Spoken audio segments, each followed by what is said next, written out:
Hi, welcome to the fall 2025 semester at Austin Community College and to Psychology 2314, Human Growth and Development, a course I like to fondly refer to as womb to tomb psychology.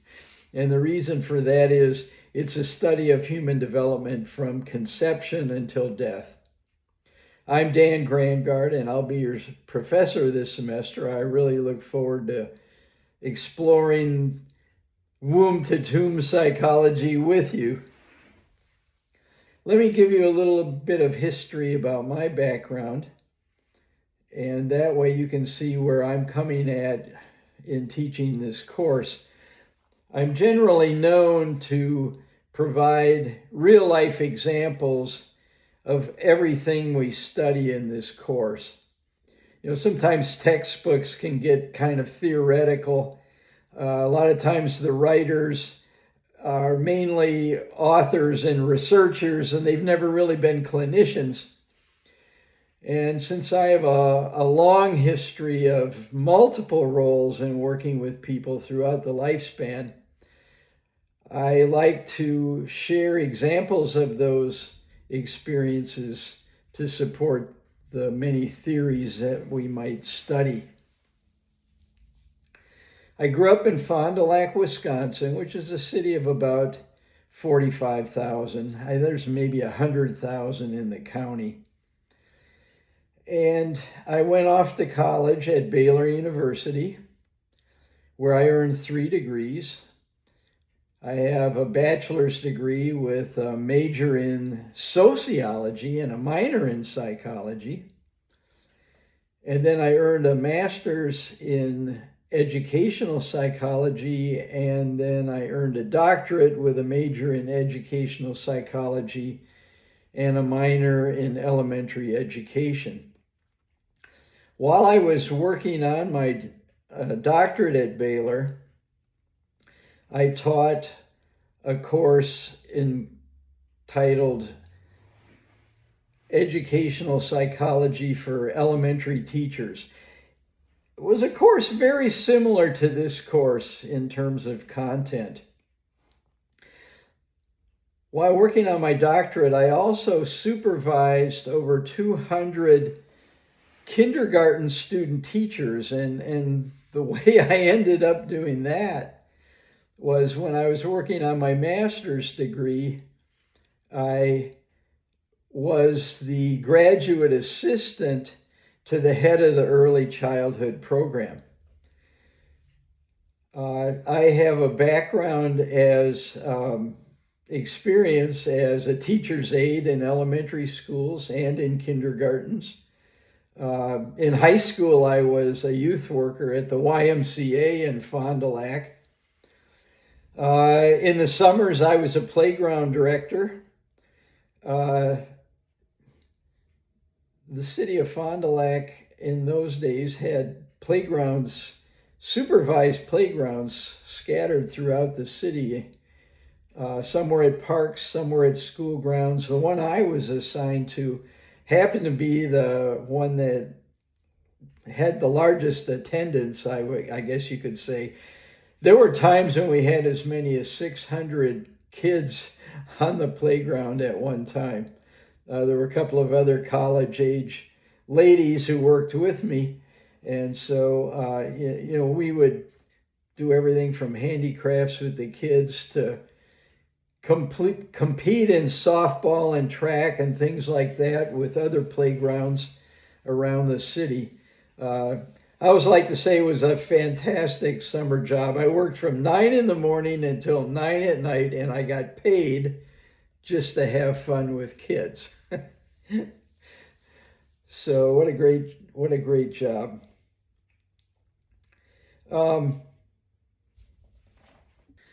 My first real position as a psychologist was I was a school psychologist for the Education Service Center Region 12 in Waco. I was the only doctoral level school psychologist serving 81 school districts in 12 counties, if you can imagine.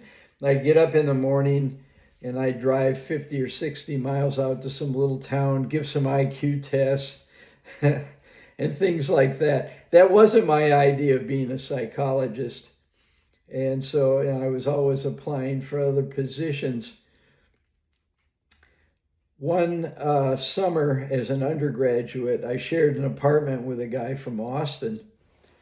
And one weekend we were out of money and out of food, and he said, this would be a good weekend to go visit my parents. So came down here to Austin and immediately fell in love with Austin. I said, boy, that's where I want to live someday. And I finally succeeded in landing a position as a school psychologist with the Austin Independent School District. I did that for 8 years. Every year I was assigned to 3 or 4 school buildings, typically an elementary school, a middle school, and a high school. I spent 2 years as the school psychologist at LBJ High School. I spent 5 years as the school psychologist at Austin High. The only school I survived all 8 years at was Oak Hill Elementary. And I like to say I survived 3 principals. The principals like to be the queen or king of their environment, and they like to everybody on the staff to be people they handpicked. Well, none of them handpicked me, but I survived 3 different ones during my career. Also, while I was a school psychologist, I supervised school psychology interns from Texas State University down in San Marcos and from the University of Texas at Austin. Well, all psychologists reach a point where they say, I want to do things my way. And they decide they're going to start a private practice. And so I did that in the evenings. You know, the great thing about being a school psychologist is, for example, you get the summers off. And so, I started a private practice in the evenings, and I would work I'd get off of school at around 4:30, and then I'd go to my private office, and I'd work till about 7 or 7:30 at night. But in the summer, I could work full time.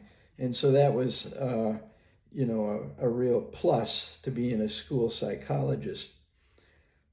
Well, I had a good friend who was a gynecologist obstetrician who let me use his office rent-free in the evenings for several years. And so I started a part-time psychology practice in a gynecology office. And there are a lot of funny experiences I could share from that. While I was the school psychologist at Austin High, there was a student there who was quite intelligent and was going to be graduating in the top 10 in her class, but because she hadn't taken as many advanced placement classes or honors classes as some of her classmates, there was no way she could be the class valedictorian. And this really made her angry. She started sending death threats to the principal and the assistant principal. The assistant principal's first name was Jack, and she sent him a poem one day that said, "Death be nimble, death be quick, forget the candlestick, kill Jack." And you always knew it was from her because she had her own little logo that looks like this that she would draw on the bottom of the notes. When you do that, you get to meet the school psychologist. As you might predict, this young lady already had a psychiatrist on the outside, and I started consulting with him. We really hit it off, and he talked me into moving my private practice into his office, which was a more appropriate setting. I might add that he was the only child and adolescent psychiatrist on both the city and state's health plan. So we had a ton of people coming through the office, and he would refer them to me for often psychological testing. And then if I hit it off with the patient, he'd say, why don't you go ahead and do the psychotherapy too? You know, a lot of psychiatrists aren't really into psychotherapy. They're more into prescribing medications and that sort of thing. He also helped me acquire clinical privileges at all the psychiatric hospitals in town. And so suddenly I found myself quite busy working out of his office in Medical Science Center and working in the hospitals. The psychiatrist, and it got to the point where, you know, I couldn't continue having a private practice and being a school psychologist. I was just too busy. So I resigned from the school district and I went into full-time private practice.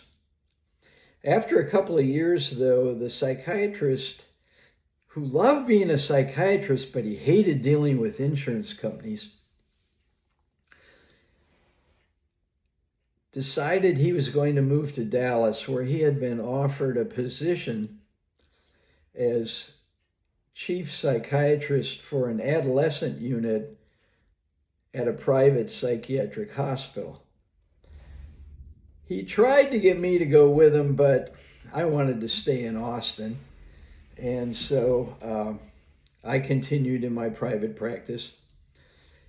Not long after that, a large psychiatric clinic in Dallas opened a branch office, a branch clinic in Austin, and I ended up merging my private practice with that large clinic, where I became chief psychologist, director of intern training, and director of testing. The clinic was so big, we had about 50 professionals working there, about a half dozen psychiatrists, two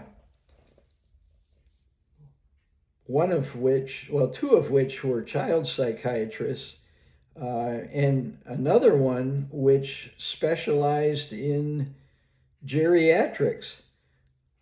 So, you know, I suddenly found myself working with everyone throughout the lifespan, everything from young kids to senior citizens. I also started doing a increased amount of hospital work. And for a 7-year period there, I led group therapy every other weekend in the hospital. The clinic was so big, it had its own day hospital.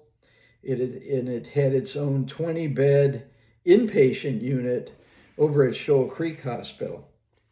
So besides psychiatrists, there were an equal number of psychologists. There were licensed professional counselors, clinical social workers, nurses. It was a huge operation. And I really enjoyed that work. We developed a nationally recognized clinical internship that I oversaw. The clinic eventually got into financial problems, mainly due to managed care kind of taking over the whole healthcare system.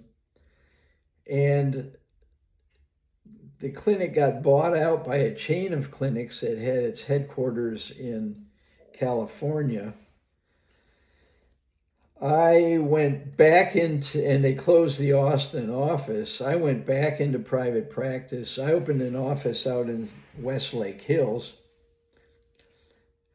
And I did that for a couple of years. And then an opportunity came along to teach classes half-time at Austin's community college.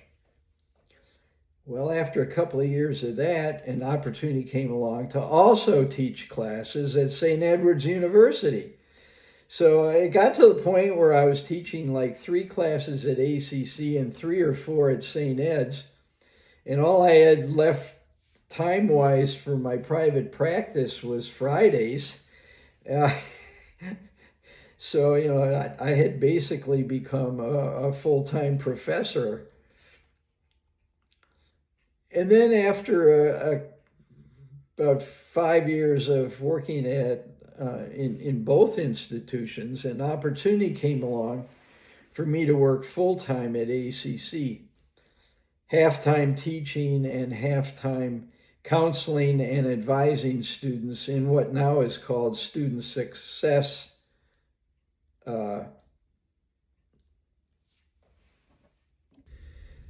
student accessibility services.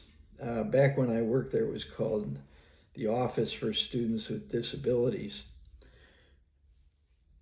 During that time, I also did a lot of web development for ACC, and I actually developed all the websites for the PSYCH department, for the Office for Students with Disabilities, for the Career Center, my own faculty website, etc., etc. I was quite busy.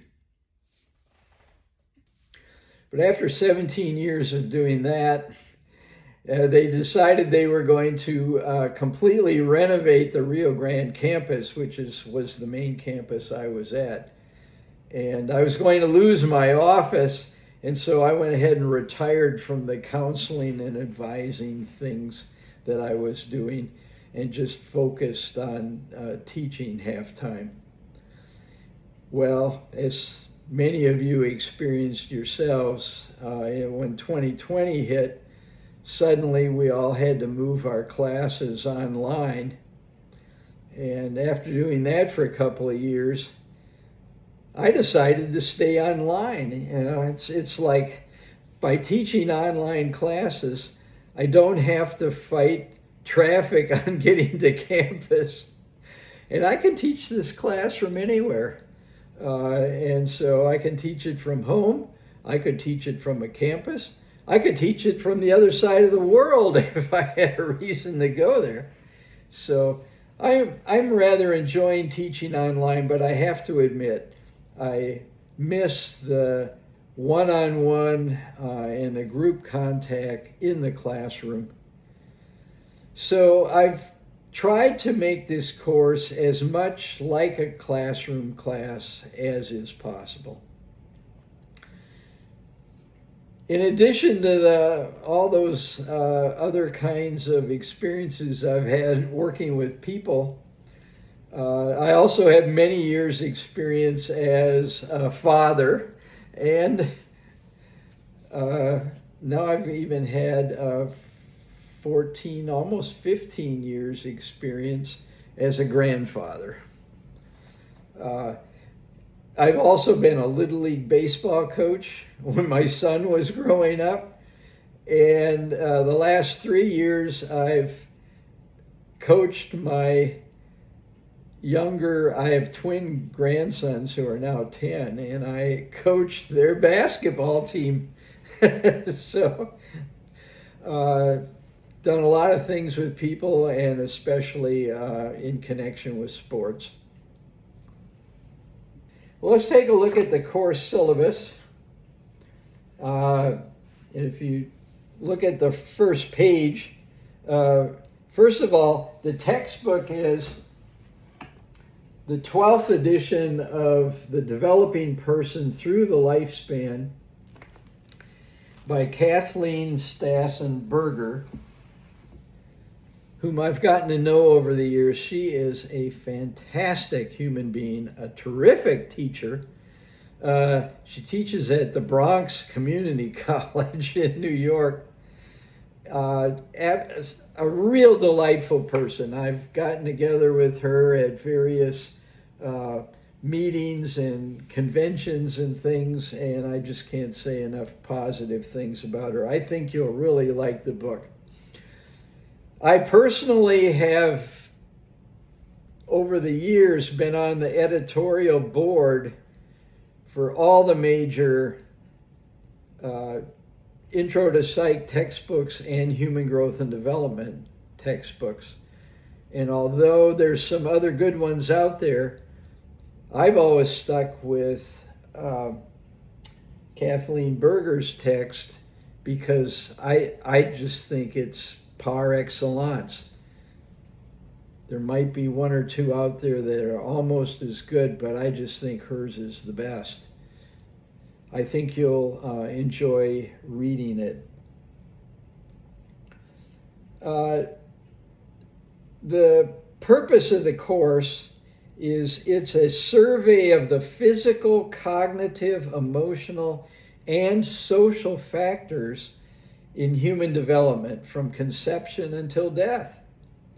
There will be an emphasis on understanding people at various ages of development in order to be more patient with them and to interact with them more effectively.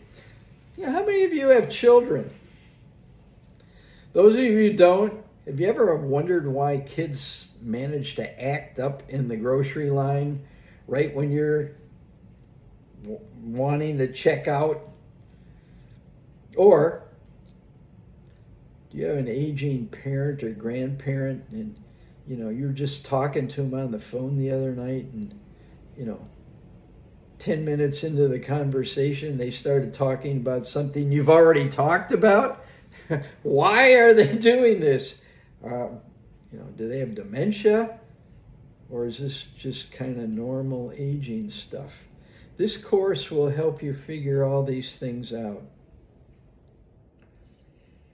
It's well suited for people who want to go into a career in the helping, healthcare, and education professions, and really anyone who would like to better understand people who are at a different stage in life than they are living. Okay? If you hear any thunder or see flashes of lightning, I'm dictating this while on vacation in Wisconsin. I'll be flying. It's Saturday. I'll be flying back to Austin on Tuesday. But around lunchtime, a huge storm came through here. In the city where I am, they test the what we used to call the air raid siren. It's like the tornado warning siren every Saturday at noon. Well, the thing went off, and the sky got so black. I thought maybe it was the real thing. Anyway, it looks like storm number 2 is about to come through now. It's about 10 minutes after 4, so if I start freaking out, I'll be okay. Okay, let's take a look at the syllabus. Course requirements. Number 1, read the textbook. Students tend to read at a pace that follows the syllabus outline. Now, this is what's known as an asynchronous course. So, it doesn't meet on definite days at definite times, whether in the classroom or online. When that happens online, it's called a synchronous course. So, this is more of a work on your own kind of course. Nevertheless, I have set the syllabus up, if you look on pages 4 and 5, to reflect the idea that how you could go about it if it were a Tuesday, Thursday class. So, for instance, today would be the first Tuesday, the 26th of August. And hopefully today you're watching this video and you're checking out the course syllabus. Then next Thursday, this coming up Thursday that is, we'll begin a review of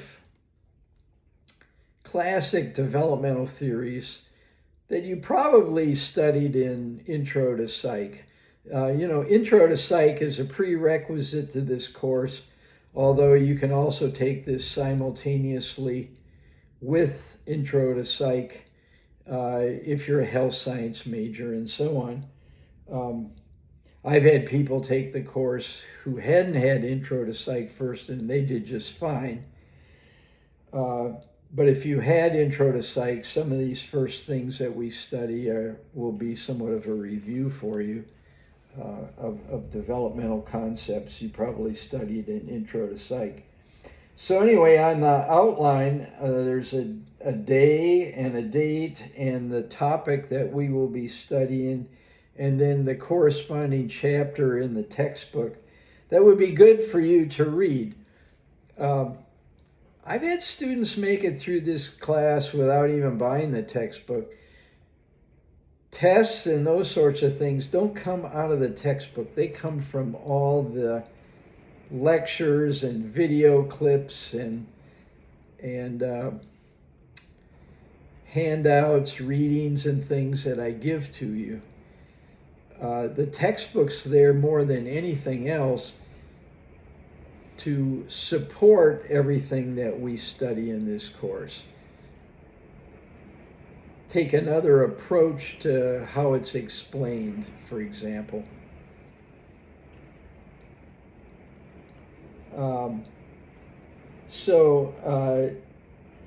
You might look ahead and see what topic we'll be studying on what day and what chapter in the textbook supports that topic.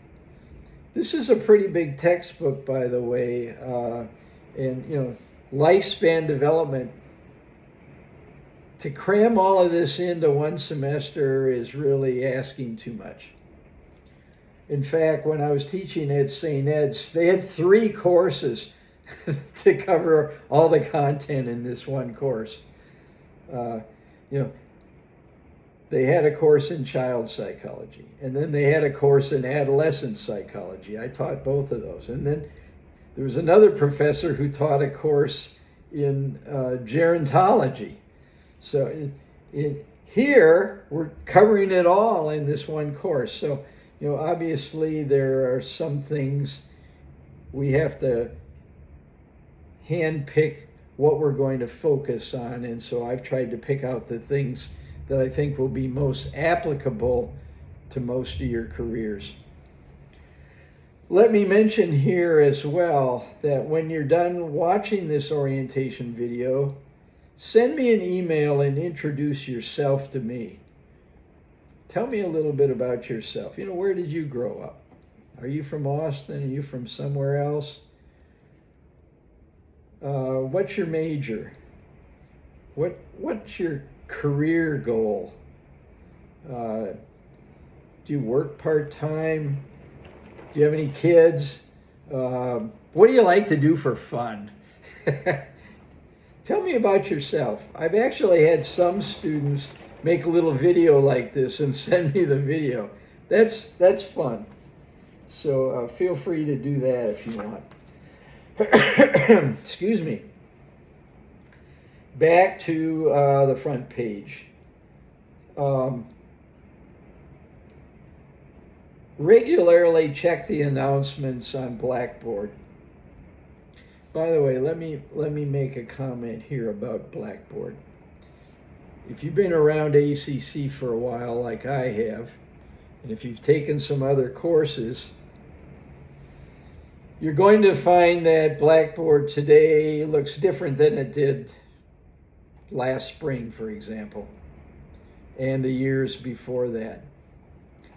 We're now using what's known as Blackboard Ultra, and it's a little bit different than the previous version of Blackboard. I, this summer, have spent hours and hours and hours and hours and hours and hours and hours trying to convert successfully my courses from the previous version of Blackboard to Blackboard Ultra. I think I've done a pretty okay job, but if you run into any problems, email me and together we can try and tweak Blackboard Ultra.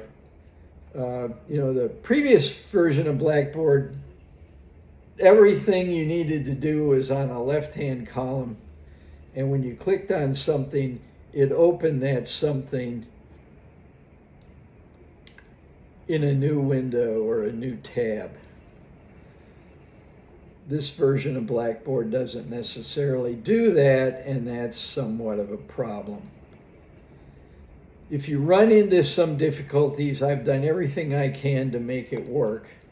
But if you run into some difficulties, try opening something in a new window or a new tab, and I think then it'll function more like the old version of Blackboard did. I don't know if the tech people, it's not ACC that developed this, but whoever the people are that developed Blackboard, they're the ones that changed everything. They think the new version has more pizzazz, and so, if you look at the top of the page here, I've got a whole banner of developmental related textbooks. Isn't that impressive? They think it's more friendly than just words. Well, it probably is. I always like to say, when I took this course as an undergraduate a million years ago at Baylor, the textbook had no pictures in it, nothing in it. There might have been a few statistical tables, and that was it. And the whole book was edited. In other words, each chapter was written by somebody different, so the thing just didn't flow good at all. Like the chapter on Erickson was written by Erickson. The chapter on Piaget was written by Piaget. The chapter on Bronfenbrenner was written by Bronfenbrenner. Oh, be glad you have the book that I've chosen. Not that boring thing. So we've tried to spice things up a little bit with some photography and so on. I don't know if it makes it a better course. I kind of liked everything on the column going down rather than a row going across, but who am I? I'm just working with what's been given me. But here, that's where number 2 comes in. Regularly check the announcements on Blackboard. That used to be something you clicked on the column. Now it's on something on the row. It's the third thing over. Click on the announcements. If I have something I want to share with the class, I will post it on the announcements. If it's a really critical announcement, I will also shoot everybody an email to make sure everybody sees the announcement. I would take a peek at the announcements every time you log on to Blackboard Ultra, just to see if there's anything there. Point number 3 on the first page, exercise self-discipline. Try to keep pace with the suggested daily course outline. Again, this is an asynchronous class, and so you have to be pretty self-disciplined and make sure you're watching all the video clips that I have and listening to my lectures, and while you look at PowerPoint slides, and if there's handouts, articles, and things I want you to read, you need to read those, and so on. You need to move along the outline and not get behind. It's easy to get behind in what's more or less a self-paced course, although it's not totally self-paced. in that I've decided when you'll take tests. You know, it's not like you can zip through the whole course in a week and be done. For example, on pages 4 and 5 of your course syllabus, test 1 will be Thursday, September the 18th. Something I would tell you about tests, though, and that is tests are multiple choice and true false. It's open book, open notes, and you have a week to complete the tests. So, you know, if just for instance on page 4, the first test will be available beginning on September the 18th. You need to have completed it by the end of the day, as in 11:59 p.m. On the following Thursday, which is September 25th. Okay?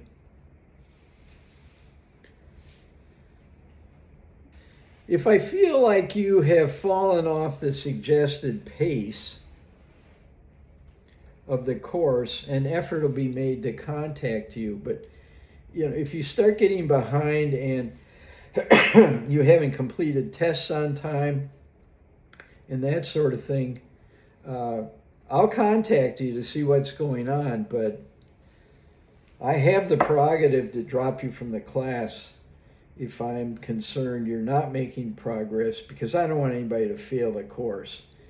And so please try and keep up with the outline. The fourth point here is that there are 4 exams. And again, they're open book, open notes.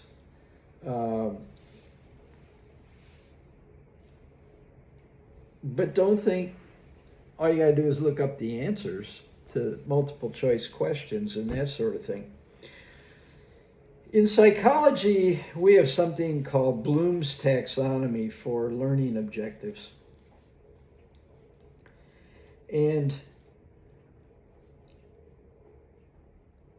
there are 6 levels to Bloom's taxonomy. The first 3 are knowledge, comprehension, and application.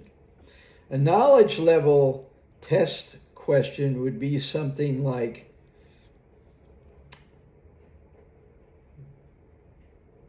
defining some word or something like that. A comprehension level question would be, can you pick out an example of something?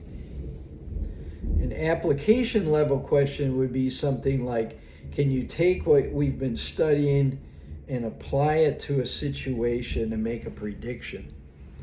Most of these test questions are at the comprehension and application levels. So, you know, it's not something you can just look the answer up to. You have to study all the materials so you understand the concepts so that you can apply them. You know, in preparing for the multiple choice true-false parts of the test, there are a couple of things that you can do. One, beginning on page 6 of your course syllabus and continuing on through page 11 of the course syllabus, you will find specific learning objectives for each chapter. So before you read a chapter, take a look at the learning objectives, and that way when you're reading the chapter, you can zero in on those concepts. You know, one of my pet peeves when I was a student is I was never very good at outguessing professors regarding what was important and what wasn't. And, you know, I'd read textbooks and I'd underline stuff and put asterisks in the margins and write notes in the margins, all the stuff I thought was really important. Then none of that was on the test. The stuff I thought was insignificant was on the test. That won't happen in here. If you want to know what I wanted you to get out of the text to support everything that we're doing on Blackboard, my lectures and so on. Read the learning objectives before you look at the text. And that way, any learning objective that's covered in the text, that's the stuff I want you to get out of the course. But there's going to be all kinds of stuff that you get out of the course that's beneficial to you. So my other pet peeve when I was a student was a professor would yak for on and on about something, and then there'd be 1 or 2 questions on the test about it. And then something the person spent 5 minutes on, there'd be 10 questions. That will not happen in here. What's emphasized on Blackboard, in the course, in other words, is what will be emphasized on the test. Okay? All right. In addition to the multiple choice parts of the test, there will be a bonus essay question that I'll send out to everybody. Now, this represents bonus points. The bonus essay typically is worth 5 points. This isn't extra credit. I don't offer extra credit. Some instructors offer extra credit. If your average isn't what you were hoping it was, well, you can do some extra credit to boost your grade. That's not what this is. I don't offer that. These are bonus points. It's a bonus essay. It's an applied kind of question where you're applying things that we're studying to your own life and lives of people you know. And a bonus essay has to be, whatever you write, has to be submitted to me, to my email address, which, by the way, is dgran, D-G-R-A-N, at austincc.edu. You have to submit that to me before you complete the objective questions on the test. This is bonus points, not extra credit. Okay?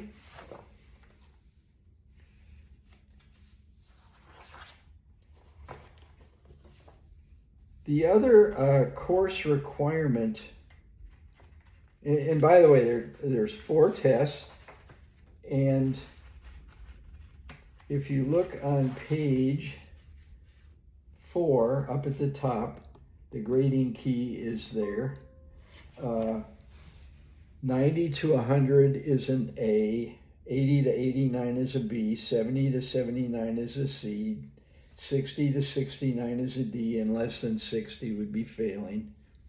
And by the way, if you have, if you're a student who needs accommodations, see to it that I get your accommodation letter as soon as possible at the beginning of the course so that I can make arrangements to address any accommodation needs that you might have.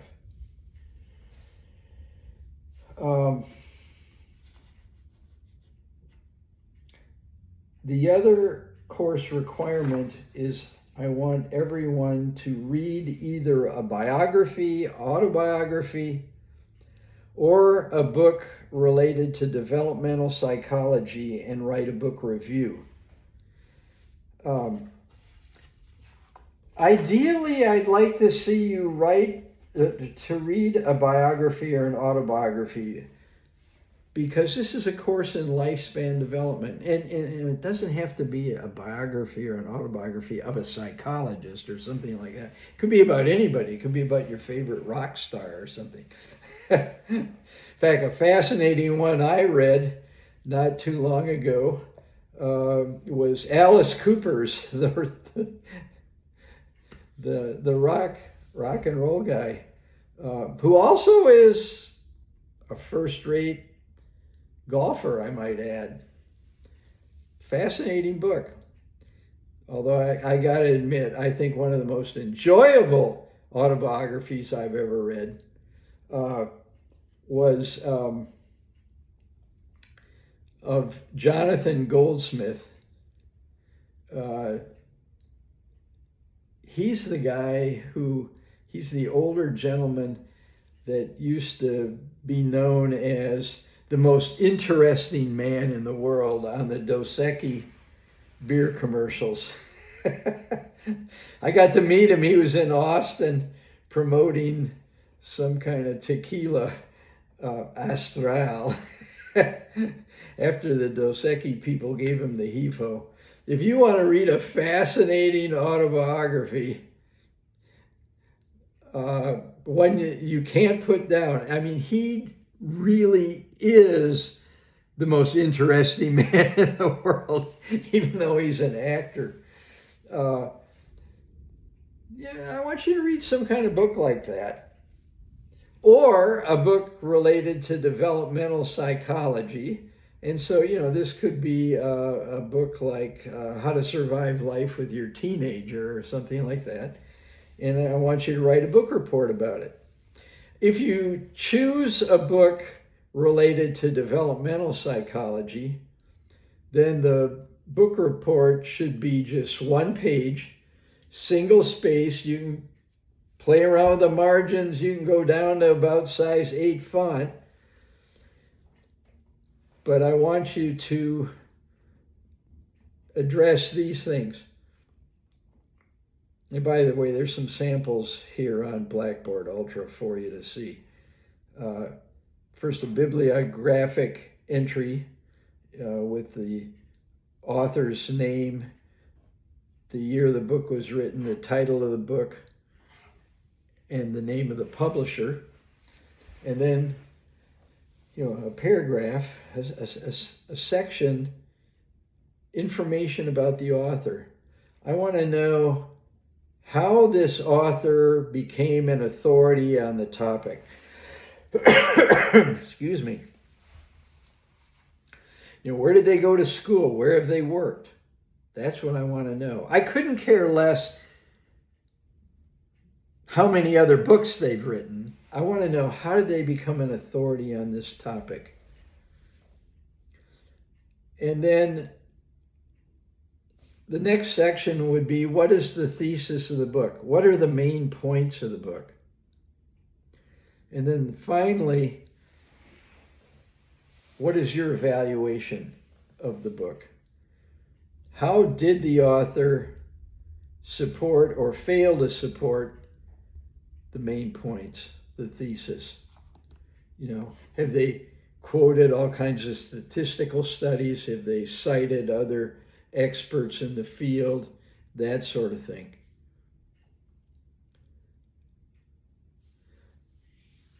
Whatever book you choose, I have to approve the title. And the reason for that is I won't approve any title that won't get you a good grade. There are certain books, for example, I've banned, like Men Are From Mars, Women Are From Venus. The author has a mail-order doctorate from somewhere in Canada that has since been shut down. It's all just his opinion. If you want to read a great book, the differences between men and women, read The Male Brain or The Female Brain. Both books are by Lou Ann Brisendine, who's a physician and a professor at a medical school. These are small paperbacks, and half the book is a list of references to support everything she does. That's what I'm looking for. When you're looking for a book, for a report of this type, check out the list of references. If there isn't a good bibliography in the back of the book, it's probably not a good book to use for a report of this type. Beginning on page 11 and going on to page 12 of your course syllabus, are some suggestions to consider when you're trying to select a title. For example, the author should be qualified. The book should be based on sound scientific theory. The book should include evidence of the program's effectiveness. The book should not promise the impossible. There's a book out there called Toilet Training in Less Than a Day. Really? Is that really possible? If any of you are parents, you know that's pretty far-fetched if you can succeed at toilet training your kid in less than a day. Now, if you choose a biography or an autobiography, that report can be up to 2 pages in length. And, I have sample reports in that next section of Blackboard called the book review assignment. But if you choose the biography, autobiography part, again, you would have a bibliographic entry with the title of the author, the name, the year the book was published, the title of the book, the name of the publisher, then a paragraph of life or career highlights, and then another section on life setbacks. Anybody who's anybody has had all kinds of setbacks in life. There's nobody out there that was born into the perfect family and they've had nothing but success their whole life and have never had any problems. Who would read a book like that? That person's not for real. They're lying. So, what were some of the highlights in the person's life? What were some of the setbacks? And then what lessons were conveyed to you, the reader, in the book? And then what was your favorite snapshot of the person's life? And then you do a little ecological analysis. Well, you'll understand better what that is after we study in about a week, or later this week, Urie Bronfenbrenner's ecological approach to research. In other words, you will be analyzing the person's microsystems, mesosystems, macrosystems, exosystems, and chronosystem. What I just mentioned will make sense to you after, by the end of the week. But that goes into the report too. And then finally, your evaluation of the book.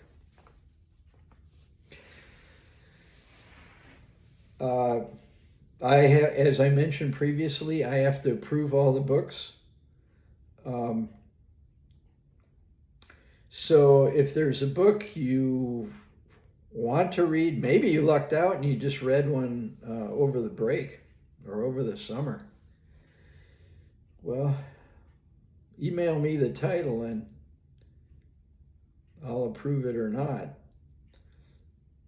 Also posted on in this section, book review assignment on Blackboard Ultra, will be a list of books that have already been approved and now are off limits, so to speak, for you.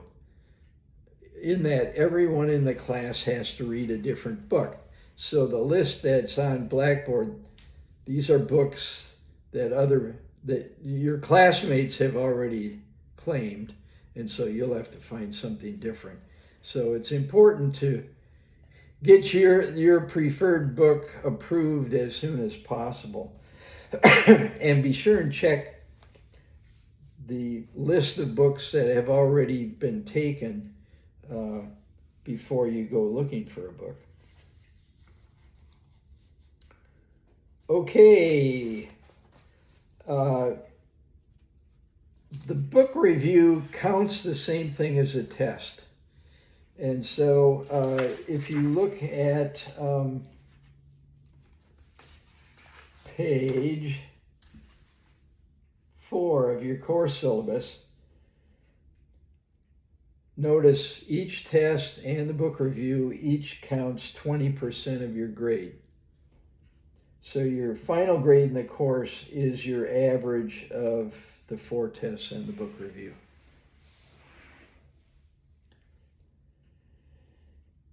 And yes, if you end up with an 89.3 average, I'll round it up to 90. Don't worry about that. I understand when you get this close. I'm a golfer. I miss lots of putts by that much. Sometimes you just got to count those, you know? Okay, let's see, other things. Take a look at page 3. Well, before that, page 2 up at the top. I will have office hours on Zoom, which you can connect to through Blackboard Ultra. I'll be there available to talk about anything you want to talk about. Any concepts you don't understand, any questions you have, I'll be there. And so Tuesday nights from 7 until 8 o'clock. If that time doesn't work for you and you need to ask me a question or talk to me about something, send me an email. Again, to dgran@austincc.edu, and I will work out a time when we can meet together on Zoom. Okay, another bit of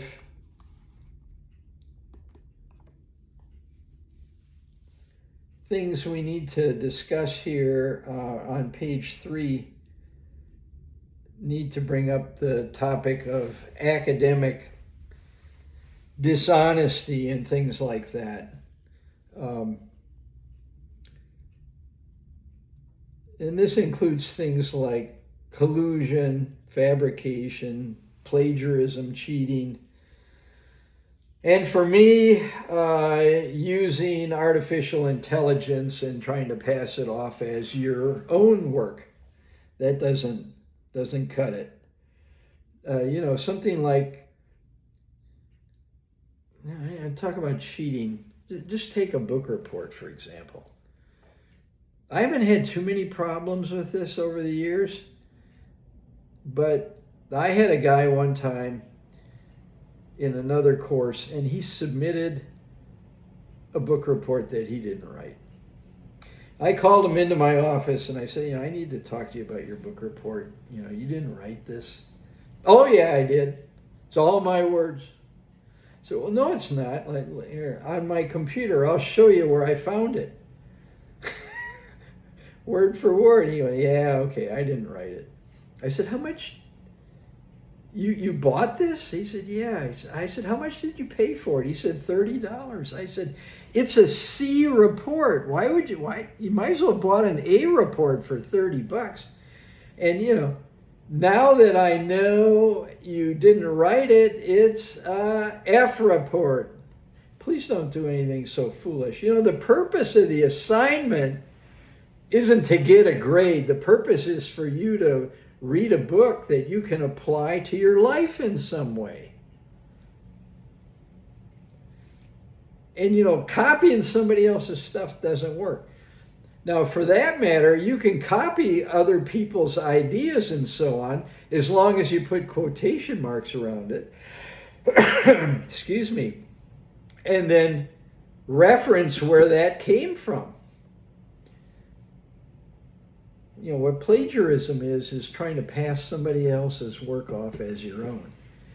And you will be submitting your book review through Blackboard Ultra, and it will be screened for plagiarism. Yeah, people have developed programs to do that. And so, I'll get a report back and it'll say, well, 14% of this is questionable. Well, that sounds pretty good to me. Chances are the person wrote it themselves. But, what if it said 90% of this seems to come from other sources? Not good. On the bonus essays, it's taking concepts we have studied and applying them to your own life and other people's lives. So I got rid of technical bonus essays. I got too many AI kinds of things. I mean, they all sounded alike. You think, do students think I'm so stupid I can't understand that 10 people would write precisely the same thing in the same technical jargon? Oh, come on. Of course not. So, if you look at the bottom of page 3, use of generative artificial intelligence is not required nor accepted. Course learning objectives do not include learning how to use artificial intelligence, and any attempts to submit work which has used artificial intelligence tools will be rejected. All written assignments should be the result of your own thought and self-expression. That goes for bonus essays, that goes for book reviews. The purpose of higher education includes teaching you how to think, not simply how to look things up. This also applies to objective test questions. Collusion's not okay. You can't get together with another member of the class and say, okay, we got a week to do the test. You do the even numbers and I'll do the odd numbers. No, that's collusion.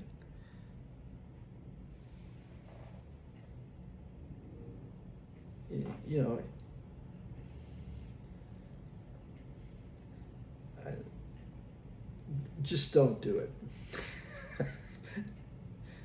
People in this course tend to be a cut above everybody else. Most of this I've experienced more with freshmen and people like that. People taking this course tend to be upperclassmen. A lot of the people in the course already have a degree or sometimes more than one degree. And they're changing careers, they're switching to something else. I understand that. Generally, the grades in this course tend to be high, on the high end. And I don't think it's because it's an easy class. I think it's because the students are more mature and more serious, and they have a real career goal in mind. That guy that handed in the bought book report, he admitted to me, he said, I don't really have a major. I don't know where I'm headed. I'm just kind of going through the motions. I turned it into a good career counseling session. So anyway, we received strict instructions to be sure and include an artificial intelligence thing in our course syllabus. I will tell you, it's of grave concern to the faculty because we are trying to teach people to think for themselves.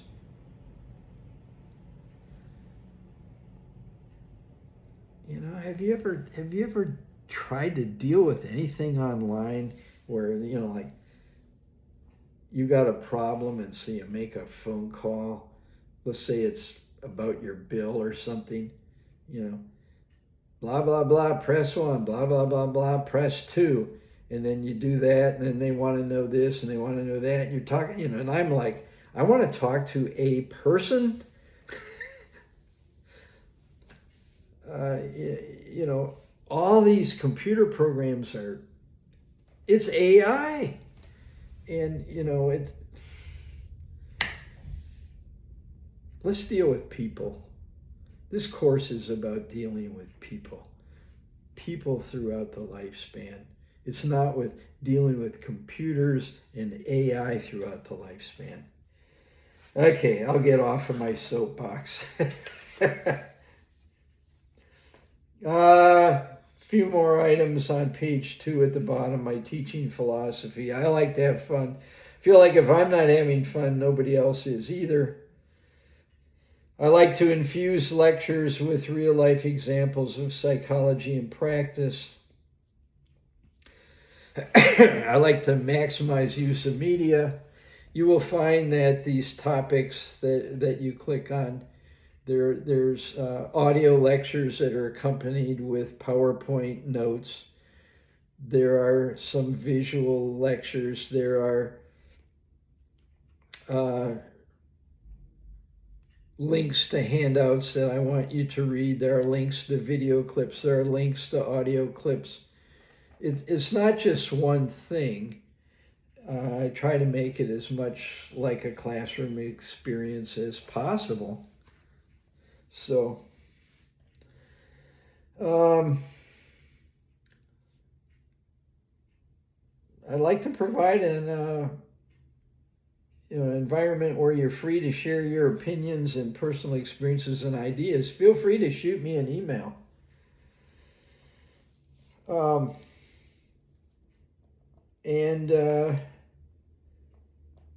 If you disagree with something that I'm talking about, bring it up.